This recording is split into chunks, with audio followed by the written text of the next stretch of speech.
l'accueil chaleureux que vous nous avez réservé.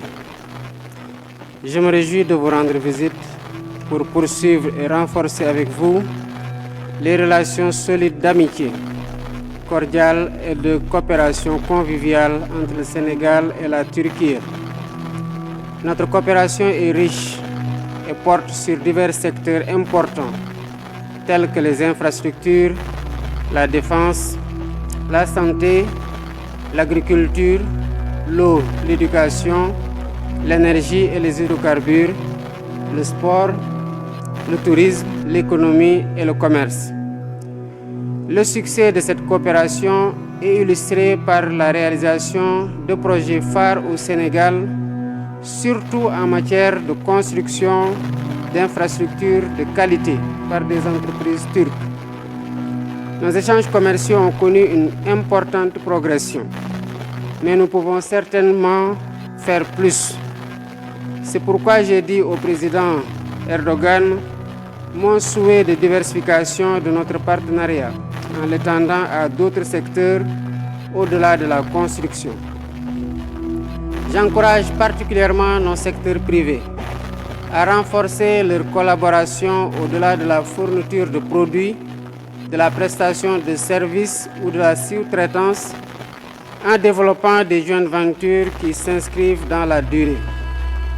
Avec le président Erdogan, nous avons aussi échangé sur la vision 2050 du Sénégal qui constitue le nouveau référentiel des politiques publiques que nous avons adopté il y a de cela 15 jours. Les principales priorités de notre agenda de transformation sont entre autres l'agriculture, l'industrialisation, la digitalisation et l'économie numérique, la formation professionnelle et technique, la jeunesse et l'emploi. Je me réjouis que la Turquie soit disposée à renforcer la coopération dans les nouvelles orientations prioritaires du Sénégal.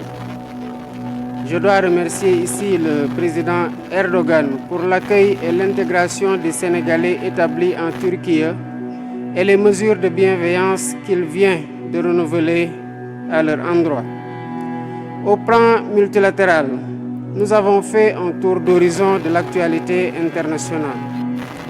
Nous nous sommes préoccupés des grandes turbulences mondiales, l'expansion du terrorisme, les guerres majeures. C'est une tragédie que vivent les peuples, particulièrement le peuple palestinien, la déstabilisation du Sahel, la menace de désintégration du multilatéralisme avec la multiplication des interventions unilatérales en violation du droit international. Face à ces défis, il est nécessaire et urgent de repenser les responsabilités collectives de la communauté internationale pour que l'ONU continue de porter la promesse d'un monde plus juste et plus équitable. Nous renouvelons notre soutien et notre solidarité sans réserve au secrétaire général de l'ONU dans sa mission au service de la paix et de la sécurité internationale.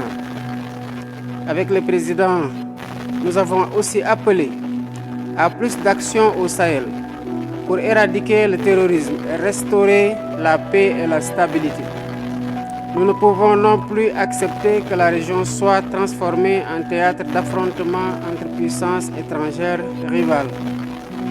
C'est également l'occasion de renouveler notre appel à un cessez-le-feu immédiat à Gaza et dans les territoires palestiniens occupés, ainsi que le soutien indéfectible du Sénégal au droit du peuple palestinien de vivre en paix et de disposer d'un État indépendant avec Jérusalem-Est comme capitale.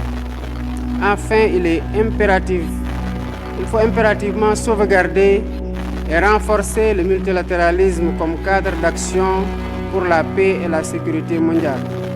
Cela passe par des réformes de la gouvernance mondiale pour corriger les injustices et mettre fin aux inégalités. Merci beaucoup, Monsieur le Président.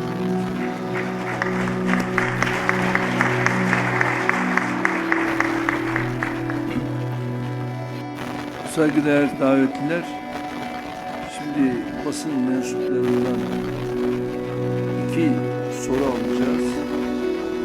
ilk soruyu misafirimize veriyoruz. Senegal basın mensuplarından Chris. Merci, Excellence, pour l'honneur qui m'a été fait de poser la question en premier.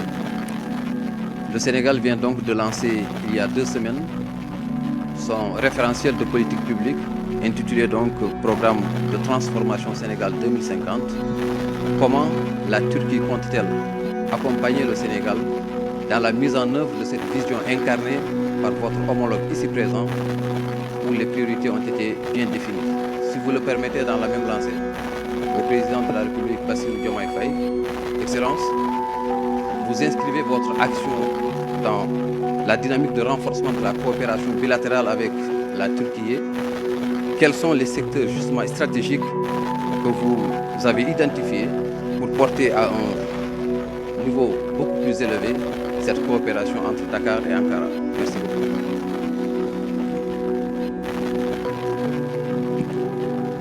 Merci beaucoup. Comme vous l'avez dit, nous avons lancé récemment l'agenda de Sénégal 2050, qui est un agenda de transformation nationale de notre économie. Les discussions avec le président Erdogan ont rendu compte d'un parfait alignement de la Turquie sur les priorités qui sont définies dans cet agenda-là, notamment dans les secteurs que nous avons identifiés, à savoir l'industrialisation, à savoir l'agriculture, la formation technique et professionnelle, la digitalisation et l'emploi des jeunes. Et comme vous le savez, la région ouest-africaine est marquée par l'insécurité liée au terrorisme. Voilà pourquoi le président Erdogan et moi avons aussi discuté et nous sommes tombés d'accord sur la nécessité de renforcer la coopération dans le secteur de la défense. Et l'accord que nous venons de signer aujourd'hui rend compte de la volonté des 2 États de porter le partenariat à un niveau stratégique avec l'ambition dans les très prochaines années de hisser le niveau de coopération à $1 milliard, comme l'a rappelé tout à l'heure le président Erdogan. Merci beaucoup. Le président de la République, Bassirou Diomaye Faye, a débuté aujourd'hui sa visite officielle en Turquie par un moment de recueillement au mausolée de Mustafa Kemal Atatürk, fondateur et premier président de la Turquie moderne.